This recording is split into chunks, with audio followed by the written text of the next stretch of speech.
Hello.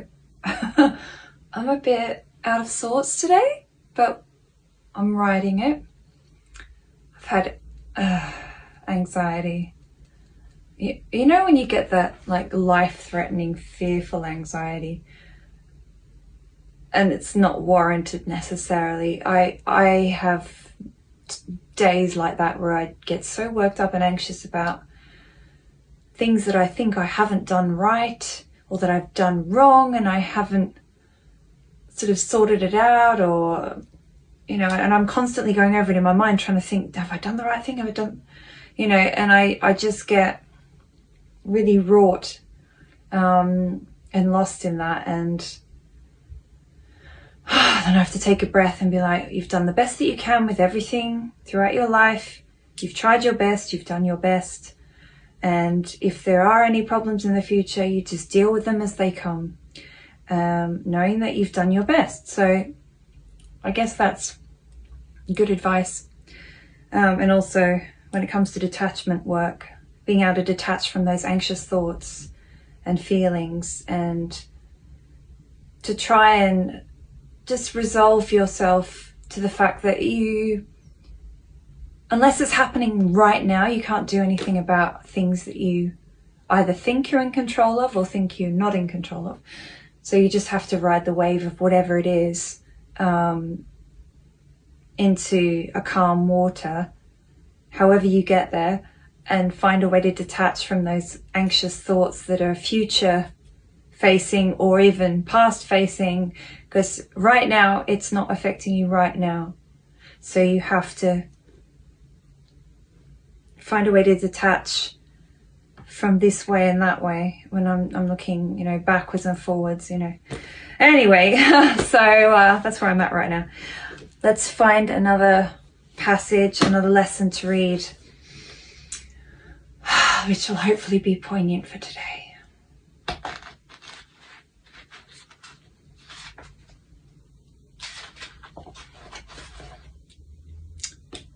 Oh, wow.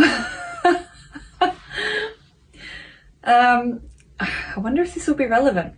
Kind of feels... Anyway, Detachment lesson 70. Detachment is looking at life from a distance. Like your problems from a distance and stuff. What I was just trying to talk about. Weird. Okay.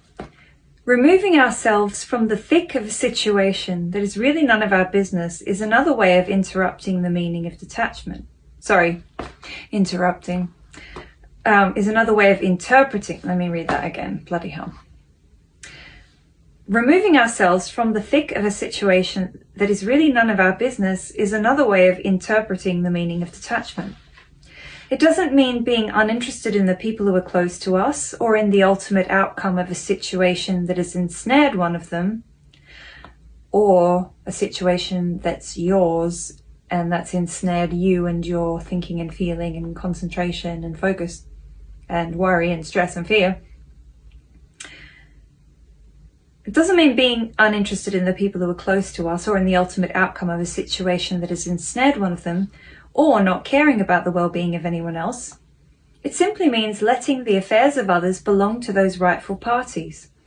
This is really good advice, and definitely the advice we'd get from a wise grandparent or mentor or God if we sought God's help. But thinking we need to be a critical part of the journey of every loved one, or sometimes even of mere acquaintances, and the solution that is always in process, is owing to our own insecurities about letting others have their own very necessary lives that may be moving in another direction without us. Relinquish control. What's meant to be will be. Who and what is meant to be in your life will always return to you or be presented to you, or, will enter. It's having faith and trust in that. I think there's a level of exertion that we all face, and coercion, and maybe sometimes manipulation in trying to triangulate a situation so that it comes out to our benefit, whether that relieves an emotion in us or provides us with some sort of security or ego boost or whatever it is. Oh my God, I've just lost my train of thought. What was I talking? Hang on.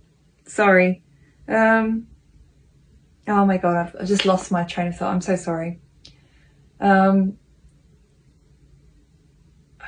Okay. Lost it. Sorry. Brain's not working. Okay. Okay, I have to try and pick up on that if I come back to it, if I remember. Many of us have grown up in families that were overly involved in the tiny details of our lives. The minutiae. And our culture certainly fosters the idea that other people's business is ours to resolve. This gets played out on the international stage every day. But there is at least one other way to look at the experiences we are privy to. We can learn to believe that our best efforts on behalf of anyone, anywhere, might be a simple hope or prayer that they will be willing to listen to the interior guidance that is surely available to them. And that's in their highest and best interests, whether it goes south or goes well. And that's hard. Wanting to be necessary to others is a form of codependency. And it's not in anyone's best interests. No one grows when that's the intent of our interaction. Yeah.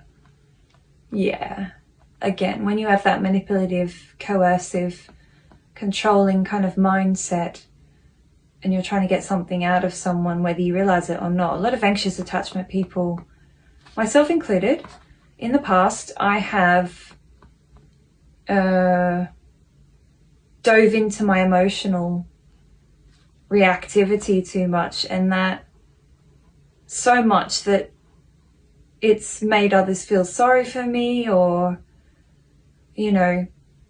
change their minds about something because of my emotional reactivity. And I mean, that's not good. It's okay to have an emotional outburst, but not using that as a manipulative tactic to get what you want out of a situation.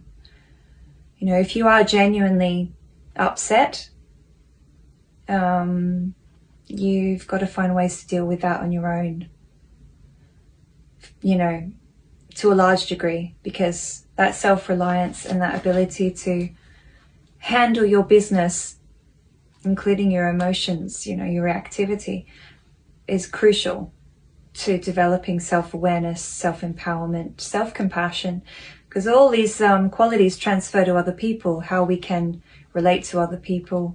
I mean, I know that anxious attachment and people pleasers and empaths and all that stuff and sensitive people do spend their lives, most of their lives, until they become aware, maybe, even beyond that though, trying to do what's best and right by everyone else, abandoning their own needs, neglecting their own emotional needs and stuff.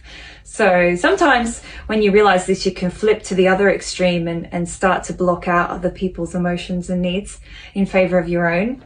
So you gotta, it's trying to find the best of both extremes, coming to a midway point where you can be conscious and aware and attentive to other people from a safe level, not abandoning yourself, making sure your cup is full, making sure that you're, conscious of your own thoughts and feelings as well, inherently, and that they are being acknowledged. If you're uncomfortable about something with someone, then you have to acknowledge that discomfort you're feeling and either address it with them or address it within yourself, depending on what the situation is. But yeah. Sorry, I'm a little bit, my thoughts are a bit scattered today. I hope something of this or all of it, hopefully, is making sense and translating well for someone who needs it. Okay. Watching the activities around us with a sense of appreciation and the knowledge that we are being honoured by the opportunity to offer our prayers on behalf of all those participants makes our involvement what it should be. Loving detachment from a distance. Yeah. Everything that I was just saying. Also, yeah, I'm sorry I go off on tangents a lot, but thoughts spark, memories spark from things, so I sort of follow the threads, and hopefully those tangents make sense and find the right people. Okay, lots of love. think I need to have a lie down. I'm not feeling too great. But I will see you tomorrow, and have a lovely day, and I'm sending lots of good energy.